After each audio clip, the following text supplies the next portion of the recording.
Hey guys, welcome to Crux site. Today we'll be going over my deck profile for Fire, Crux, Merlin from our previous gameplay video of Merlin versus CL. Merlin is seeming like a bigger threat today in this meta with new cards that we've gotten from Distorted Reflections. Cards like the Looking Glass being able to give us a free materialization, as well as getting distortion cards for free.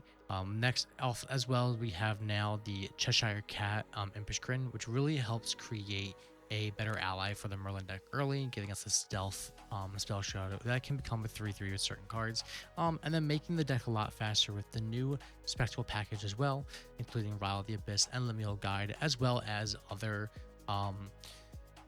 specters as well in the deck that I will show later on this deck profile. So with these new cards, Merlin's really looking stronger in this format, I think. But let's go over and see.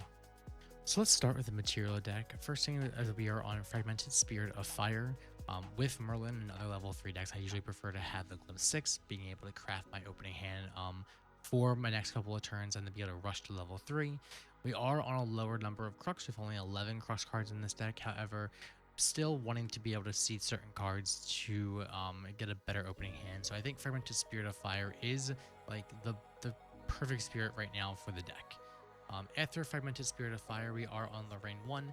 There's not much to explain with Lorraine 1 here. It's really only to develop the sword form Ghost Pendragon as well as Spirit Blade Ascension. The sword, of course, we're playing is a different sword now. We're not on Sword of Seeking anymore. I can show that. We'll show that later on as well in the deck profile. Any Merlin deck, we are on Merlin 2. I really like Merlin 2. There's not much to explain with Merlin 2 right now, besides the fact that in this meta, I think Merlin 2 is going to be really strong, because in other Rile Abyss decks, everyone's rushing to 3, trying to get floating memory as possible. We can sit on Merlin and try and take floating memory as well, being able to use that to power up our spells like Incarnate Magistrate, as well as Fireball. And then to top off the Merlin deck profile, we are on Merlin level 3. Merlin level 3, again, is a really good card. It's been really good since FTC, being able to draw every other turn, as well as get 1 level counter every single turn. Just making, again, Fireball and Magistrate, Incarnate Magistrate cheaper and stronger. So yeah, that's what we are on for the champions. It's pretty standard for a Merlin deck profile. Next, we are on the Looking Glass, like earlier mentioned. Again, this card's really good. It's giving us a free Regalia for Ghost of Pendragon, so we're going to get Ghost of Pendragon early as well. We don't have to worry about that at all. It does also give us newer cards that use like Ernet Sword for the Lorraine materialization, a stronger sword compared of Sword of Seeking, as well as letting us use cards like Reckoning Awake, which is just a better Idle Thoughts early with Floating Memory as well. So it's a really good card, I think, as well. On top of that, we also have a card like Cheshire Cat in the deck, which gets stronger when we have Ernet Sword on board, becoming a 3/3 with Spell Shroud and Stealth. So Looking Glass does give us a lot of different aspects to the deck that really make Merlin stronger as well. Next, we are on Backup Charger. Backup Charger hasn't changed much for the deck. We're just playing it because we're not on GCR anymore right in this deck. This allows us to still have a card to draw if our hands are looking a little iffy, a little bricky, just being able to get an extra draw for the turn. After that, like I said, we are on Inert Sword as well. Inert Sword is really cool. It's basically a opposite of Bulwark Sword, so instead of paying to attack, we're paying to materialize it. So when you do go Lorraine level 1, you want to make sure you have at least 2 cards in hand to pay for that cost. But it's also a stronger sword. It's a 2/2 now, so we're able to use it to swing, clear some allies on board that we normally couldn't with like Sword of Seeking. And then again as well, like it's basically another free materialization for Ghost of Pendragon, or to tag this out for Spirit Blade Ascension to go start the Prismatic Edge combo. Then we are on Drawn Blade as well. Again, Drawn Blade is another really good card to play. It's just once we have extra floating memory, banish them, draw a card, Drawn Blade, put it back with Pendragon, put it back with Ascension, really giving us the ability to continue our draws every single turn. And that's why I like Drawn Blade. Now for like more situation aspects, we are on the Alcahest. I think Alcahest is really good in Merlin in general, because now that we are so graveyard focused, Censor is going to be an issue. We want to really get rid of the graveyard with Alcahest. On top of Alcahest, we're probably going to want to remove certain cards or force certain cards to be popped early, like a Safeguard Amulet, or drawing blanks. or like Nullifying Lantern as well. But I think really Alcahest is really good for Censor at this point in the moment. After Alcahest, we're going to be on Safeguard Amulet as well. I think Safeguard Amulet is pretty interchangeable with other regalias like Terrafring, Nullifying Lantern, Nullifying Mirror. I personally think right now Safeguard is the best choice since we do not know how the meta is going to shape out. With not knowing how meta is going to shape out, it's hard to like predict what's going to be being played. But there is a lot of decks that do play with dealing 4 damage, non-combat damage. So Sacred Amulet just might be the best choice at this moment. Another option is, again, like I said, Terrafring is probably your second best option. It might even be your first option, but I personally like Sacred Amulet a little bit. After that, we are on the Prismatic Edge. Prismatic Edge is part of the Spirit Blade Ascension combo. Just going to be flickering this card in and out over and over again, getting to reveal each player's memory, getting to deal 3 damage to any unit, and then maybe ripping 1 card out of opponent's memory, or drawing a card if it's water as well. So again, Prismatic Edge is really cool. Spirit Blade Ascension is really cool as well. I really like this combo. I really like being able to just flicker out blades and then playing the blade again to get different effects. And then last but not least, we are on the Deer itself with the Majestic Spirit. This is my favorite card for Merlin. Deer does so much for Merlin that you like always want to get it in. Deer House Protect Merlin, but also still putting a lot of pressure on your opponent.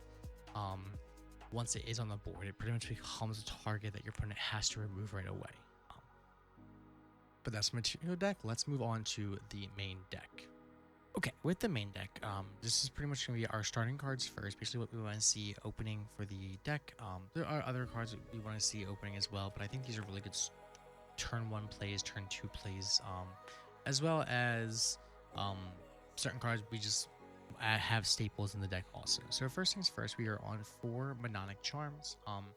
Mnemonic Charms is a card I really enjoy, both in this deck as well as really any mage deck, because you really want to just be able to empower as much as possible. I've seen some people not on this card, and I think that's fine personally. I really enjoy it still for Merlin. It does make your fireballs stronger. It does help you rush for Majestic Spirit as well, without having to do it later in the game also. So I think it's just really strong for Merlin, personally speaking. Alright, after the Mnemonic Charms, we're going to be on the 4 of Dungeon Guide. So Dungeon Guide, again, is probably a staple in every level 3 deck. I personally don't have much more to say about this card. This card is really good. And it just gets you to level 3 as fast as possible, as well as it can set up certain turns where you're like, all right, level 1, I go to 3, and then I have like a stronger next turn as well, where you're like, if you don't have Dungeon Guide, you have to, take that turn off. So yeah, 4 Dungeon Guide for a level 3 deck is, again, really important. After this, we are on 3 Cheshire Cat Impish Grin. This is a really great card. I really love this card from the new set as well.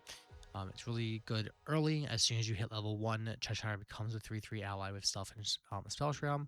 She can basically help you chip damage early with no fear, because most decks aren't running an answer to Stealth, and if they are, I don't know if they want to waste that option on Cheshire. Biggest weakness for Cheshire, I think, is probably the Dream Fairy also. So if you are against wind decks, you should worry about that. However, I do think it's a positive for us also if they do waste Dream Fairy, because they're going to use Dream Fairy on Cheshire and not use Dream Fairy on Deer in the later game, or at least have 1 less in the later game. So again, really good card. I really enjoy it. Next, we are on Reckoning's Awake. This is also a great early game start, because we are starting with Looking Glass right away. This can be a flex spot also if you're not a fan of this card, or you think there are better options to play. I really like Reckoning's Awake just because of the fact that I get the Glimpse 4 with Floating Memory turn 1. And normally with Idle Thoughts, that's like what you would do, but since this is fast speed, I can hold on to it.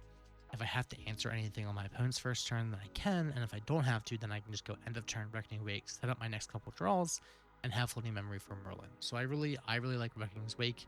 I think it's a really great card. After that, we are on 2 Fluffy Shopkeepers. Now, this is my new favorite card from Distorted Reflections. While I am only playing 2 for this deck, I do think it has potential in a bunch of different decks. I think it's probably the weakest in Merlin because you really are only ever going to play one fluffy shopkeeper in a game, because you're only going to banish maybe one or two swords.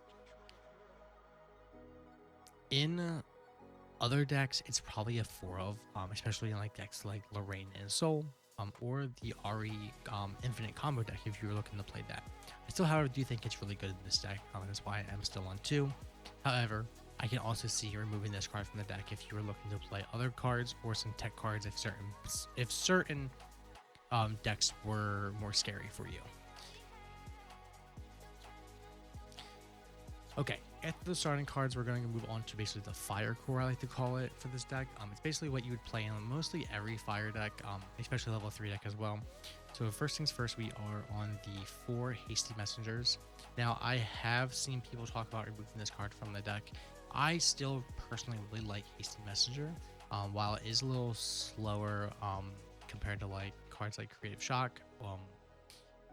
This still gets you to cycle a card and drop a dead card or drop a floating memory as well. So I think Hasty Messengers just still has a spot in the basic Merlin package. After that, our favorite fire card is for Creative Shocks. This is a draw to discard 1 spell. It really helps setting up, leveling up, and getting floating in the graveyard as soon as possible. Since we are also a mage at level 2 or higher, we can discard a fire card. This effect to deal 2 damage to any units, which can really help in matchups where like someone's playing a lot of more allies, or even just getting to deal 2 damage to an opponent as well. So the Creative Shock's really good in that aspect, where it's like it's damage as well as getting to cycle more cards. After that, we are on 3 Cremation Rituals. We're playing less allies in this deck that you want to put in the graveyard. So we're not on like Library Rich. We're not on Stalwart Shieldmate. So there's not a many we want to kill. I think the only ally I would say we want to use this for, like would be perfectly use this for, is Flame Room Swordsman. However, there are allies in this deck you can still use it on, and it's not going to be a big deal. Just drawing 2 cards, really good as well. But like I said, we want to use it on like Flame Room Swordsman to again put floating in grave, as well as then draw 2 different cards. It's basically a different way of using Cremation or using Creative Shock. After that, we are on 4 Fireballs. So we pretty much cannot play Merlin without Fireball. Fireball is a Merlin staple in any deck. I don't see this card getting replaced until they power creep Fireball. With Merlin, this card gets bigger and bigger every single turn, and just being able to use it either as a way to control the board early, or it can be used to finish the game once we have multiple Fireballs in hand. So again, Fireball is a really great card. After that, we are on 3 Flame Room Swordsman. This card I still really like in the deck, just having an ally to discard for floating memory. Now there is an argument to be made that you may want to play Stalwart Shieldmate over this card, because you want the intercept in the deck. Personally, right now I don't see a reason to play it over it. You can play both personally. They don't really change too much, but I think Flame Room Swordsman is kind of useful in the aspect where I'm like, oh, you know what, I can also swing with it for 2, take out another ally if I need to, and that's just kind of why I like Flame Room Swordsman a little bit more. But yeah, that is the fire, starting cards and fire cores, I would like to call them. Next, let me show you the Spectre package, what we were talking about. This is kind of what makes Merlin level 3 a lot stronger this format, and makes just also makes any level 3 deck stronger as well. So first things first, we are on 4 Rile the Abyss. So if you thought Creative Shock was strong, this is the new Creative Shock. So Rile the Abyss says to draw 1 card, discard up to 2 Spectre cards, and then for each card discarded that way, you draw an additional card. So Rile the Abyss can be a draw 3, discard 2 card, and that's really, really strong. But with this card as well, if it's combined with certain cards that are coming up, it can be a +1 in card advantage, and that's also really strong. I don't think we have any cards like that are a +1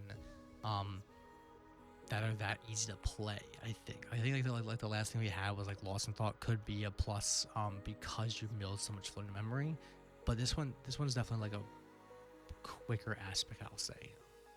So after Rile the Abyss, we are on 4 Liminal Guides. This is the card I think that really makes level 3 decks strong. Do you like Dungeon Guide? you'll like Limo Guide. This card, basically, when you level up, you can then activate Limo Guide's effect, play Limo Guide, then draw a card. Basically replacing that card you banished with the leveling up. Now, what's cool about Limo Guide is, and the reason why I think Vial of the Abyss is really strong also, is the fact that with Vial of the Abyss, you can discard Limo Guide. Then you can also discard another card of Floating Memory.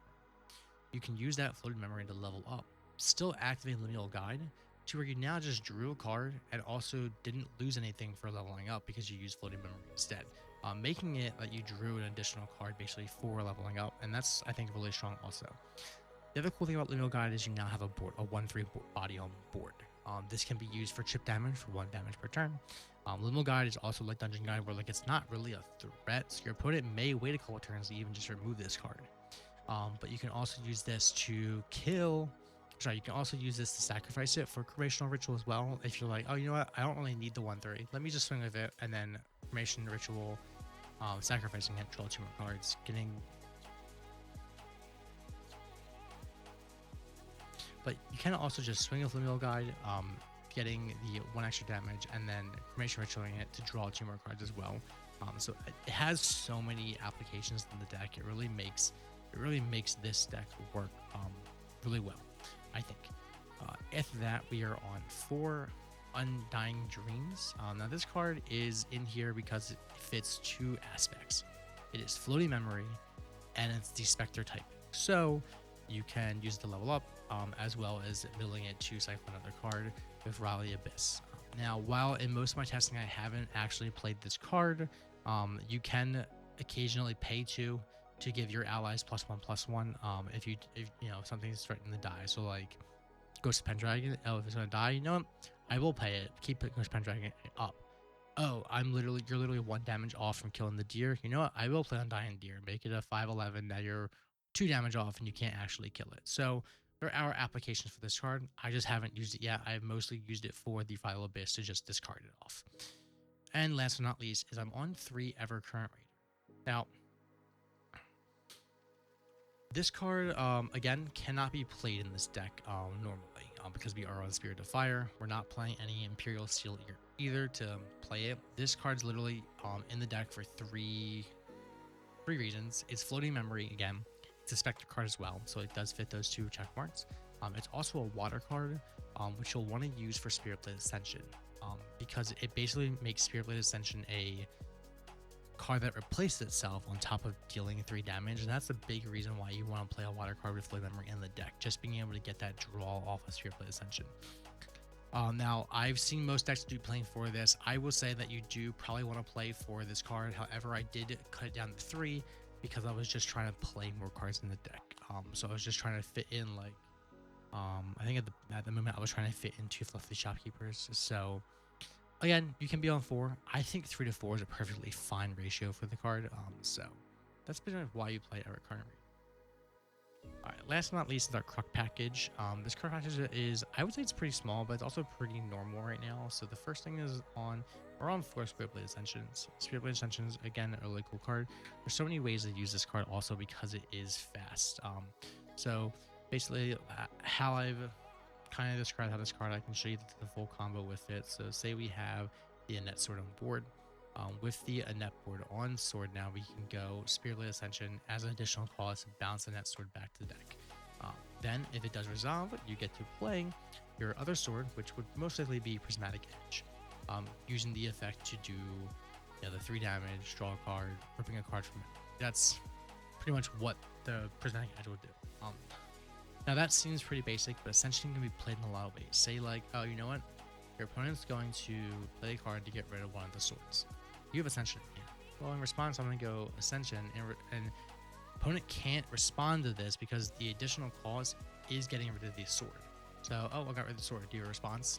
Doesn't matter. It basically tags out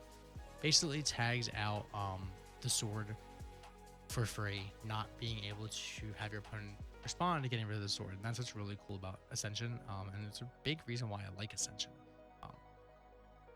But that's the combo with Ascension. That's why we do play 4 of it. I wouldn't say Ascension is your main win con of the deck, but it is a strong reason why we are playing Merlin in general.